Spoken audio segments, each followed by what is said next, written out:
Next question was, we often hear about unfunded mandates from the state government. How much is spent in the budget to meet these mandates? So the word I want to use instead of unfunded, I know you hear that a lot in the media, or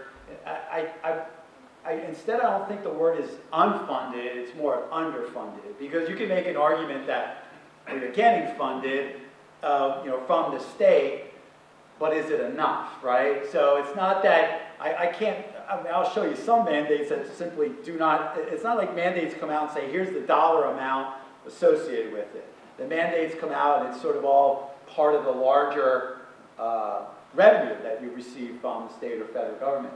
But to give you an idea, and not to get into too much education speak, here are just some of the larger mandates, if you will. First and foremost, Chapter 4, which pretty much just outlines the regular education program that school districts are expected to deliver to their students.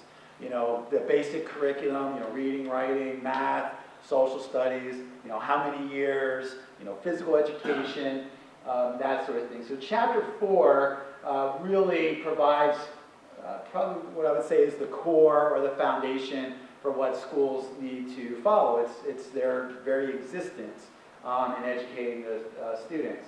And then certainly there are other state initiatives. To give you an idea of this year's, safety, right? School safety, school security. A lot has been done at the state level to mandate that you have a safe schools coordinator, that you do regular online training, that you conduct risk assessments of your district. And so every one of those initiatives that come down from the state of Pennsylvania, you can't argue with it, right? It's important that we have safe and secure schools, but there's no dollar amount necessarily that gets tagged to that. Yes, there are grant dollars that you can apply for, and we did apply 25,000, but that's grant dollars, right? So those are like one-time, funds that you get. So that's an example of, just sometimes whatever's the topic at the time, and certainly safe schools and security is certainly a very important topic, but it's one that there's been a number of mandates that have come from the state. The district has taken some leadership to go beyond that. As you know, we do have 2 school police officers that we employ. That's not mandated, but that is something that as a district that we've decided was something that was needed as part of our overall program. An idea of some other mandates, probably one of the larger ones, Diane touched on it earlier, is special education. Special education is mandated on 2 levels. The federal level, IDEA, which is Individuals for Disability Education Act, and then is left to the states to make sure they are meeting the minimum of the IDEA requirements. And I'll show you a little bit later how the state of Pennsylvania has exceeded the expectations of IDEA and what that means from a funding level. So special education is one of the very large mandates that we fulfill for our students, and you saw some of the financial numbers earlier in regards to what those costs are for the local level. Other student health, various programs and mandates around testing, the amount of nurses you need to have based on student population. Transportation, this is an interesting mandate. This is one I like to point out, not too many people know this. Transportation is not, correct me if I'm wrong, it's not mandated. But if you do it, then you need to follow the laws provided by the state of Pennsylvania, which is busing every student outside of a 1 mile walking, how much? There's like a distance. We have a 10-mile radius of what we're required to transit. Right, we bus students outside of the district, yes. But for walking, it's like a 1 mile? 1.6, 1.9. What is it? 1.6 and 1.9 for elementary. Okay, as long as it's considered a safe walking And route. not hazardous. If it's not a hazardous route. So, transportation, the district said, we're no longer going to provide school transportation. Now you will for special education because that's a mandate, but you could, eliminate, it's a multi-million-dollar piece of the budget, but, you can imagine how we'd fill the room if we went out and decided we were no longer going to bus students to school. Now, the interesting thing with this mandate is then if you do provide it, then there are various pieces of legislation you have to follow. Sometimes we get feedback, questions from the community, or why do the buses seem like they're only half full? And if you come onto our property during arrival or dismissal, you will see a lot of vehicular traffic. A lot of parents picking their student up or dropping them off. The law states that you must hold a seat on the bus for every student eligible for transportation, regardless if they use it or not. So imagine if the bus is half full, the bus is still doing that route because they have to follow what it would be if every one of those students got on the bus. So there's a cost to that in terms of buses, doing their whole route. Another piece, data collection. The state does have, and now the federal government, the civil rights data collection, has very specific reporting timelines and data pieces throughout the year that school districts are mandated to not only collect, but then to submit and report on a regular basis. As a school district, because of the amount of data collection, we have to dedicate staff to be able to do that. So that is just because of the sheer volume of the data being required. And then under contracts, yes, these contracts are negotiated, but once they're negotiated, then there's expectations to follow. There's things such as class sizes, instructional time parameters, and even working conditions that have an impact on what you can and cannot do. But lastly, the thing that I again want to emphasize in that in all of this, the decisions that we make, we also have to keep in mind on what each one of these things and the impact that it has on the school program and performance to the expectations that the community has for its school district, for its education. Because we know how the school district goes, so goes the rest of the community in terms of real estate value and so forth. And again, when we talk about mandates, just again to show how the local share has had to increase to meet this mandate relative to the state share. The other piece that I want to point out, I'll do that on the next slide. So when I said IDEA is a piece of federal legislation, the federal government only provides a little over $770,000 to that almost $12 million figure. So that federal piece of legislation is only supported in revenue by over $700,000 from the federal government.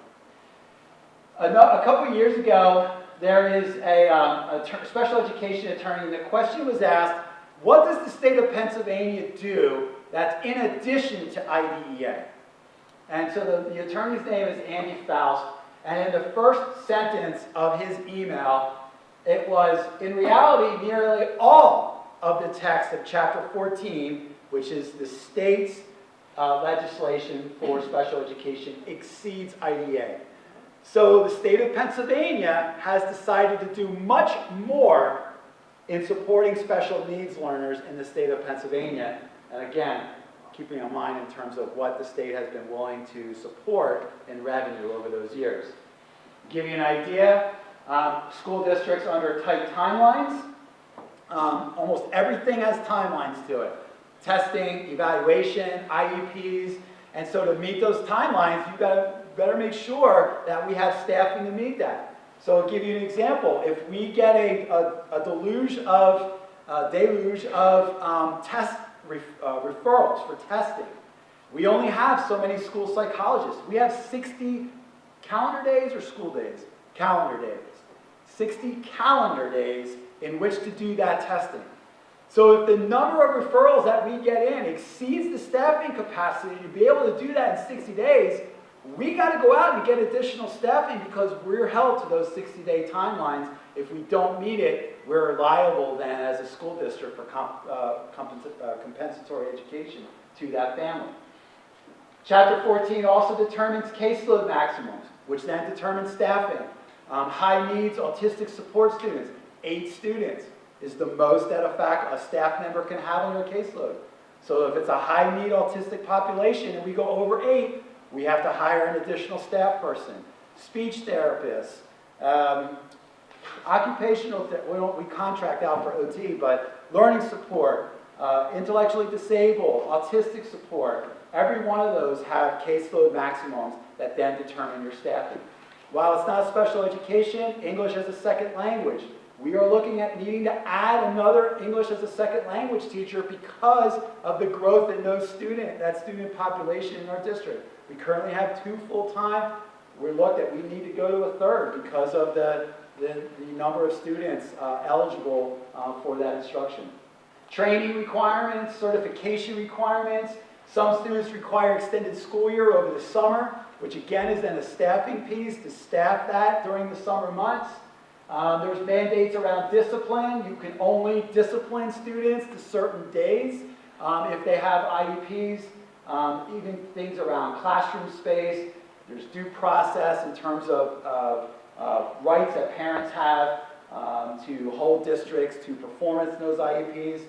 We spend about between $60,000 to $70,000 a year for our own legal counsel to protect the district. And over the last 3 to 5 years, we've had about $163,000 in legal settlements as a result of due process, the way the law is written to families. Discipline, there is no such thing as expelling a student. Back in the day when we went to school and you got expelled, you were truly expelled. There is no such thing. If you're expelled from school, then the district's responsible to provide an alternative education system, which is an out-of-district placement, costs money. Here's another example, the pension. 2009, 2010, the district, this is net, right? So this is the district's contribution, was less than $1 million. That was the district's share of the required pension contribution. In the 1920 budget, it's over $5 million. So in 10 years' time, we've gone from 7% up to 34%. And now this number is going to flatline a little bit, 34 to 35, kind of plateaus. I think it Right. finalizes around 36. But over the years, these have been big increases, and you saw fund balance that the district had set aside to prepare for those years, but that has had impact on staffing, millage, and so forth. And then this is my favorite, cyber charter schools. And people that know me know how I feel about this. So in the 2019-2020 budget, mandated by the state of Pennsylvania, we have, and this is using current numbers, we have 60 students who have decided to use a for-profit cyber charter school program. We are mandated by the state of Pennsylvania to pay our per pupil amount for that, and so in planning for next year's budget, we have to plan in the budget $850,000 to pay for the 60 students to go to a for-profit cyber charter school program.